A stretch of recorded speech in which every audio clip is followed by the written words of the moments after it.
ఎత్తి ఏం లేదు, నువ్వు చేసి తప్పే కదా. ఎత్తు పైకి ఎత్తరా బై.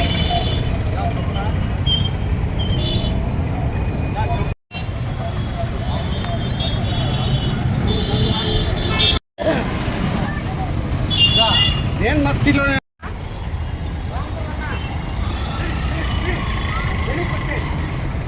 ఇతను వచ్చేసి పసుపులేటి సాయి అలియాస్ బత్తల సాయి అని చెప్పేసి నందిగానపల్లె పీసదుపు పంచాయతీ తనకల్లు మండలము కదిరి నియోజకవర్గము. నేను తనకల్లు ఎస్ఐ మాట్లాడుతున్నాను.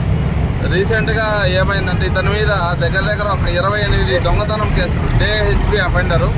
టోటల్గా బయట జిల్లాలోకి వెళ్ళేసి కర్నూలు, తిరుపతి, మదనపల్లి, అనంతపురము ఇలా సరౌండింగు మండలాల్లోకి వెళ్ళిపోయి టౌన్లలో డే టైంలో అన్ని దొంగతనాలు, ఇల్లు ఏదైతే లాక్ చేసి ఉంటారో ఆ లాక్స్ ఉండే ఇళ్లను ఐడెంటిఫై చేసి దొంగతనం చేసుకొని వచ్చి మా మండలంలో తనకల్లు మండలంలో నందిగానపల్లిలో నివాసం ఉంటున్నాడు.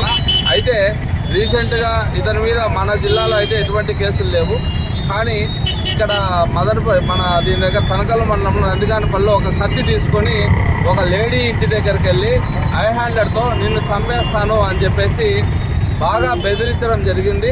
ఆమె భయభ్రాంతులకు గురై సావును దగ్గర నుంచి పరిచయం చేసే విధంగా చేయడం వల్ల ఒక నాన్ బెయిలబుల్ కేసు నమోదు చేయడం జరిగింది. దాని మీద ఈరోజు ముద్దాయిని రిమాండ్ కోసము తనకల్లు నుంచి బస్సులో తీసుకొని వచ్చేసి బస్టాండ్ నుంచి కోర్టుకు నడిపించుకుంటూ తీసుకెళ్తున్నాం. ఇతని పేరు ఏం పేరు sir? Pasupuleti Sai alias B Sai.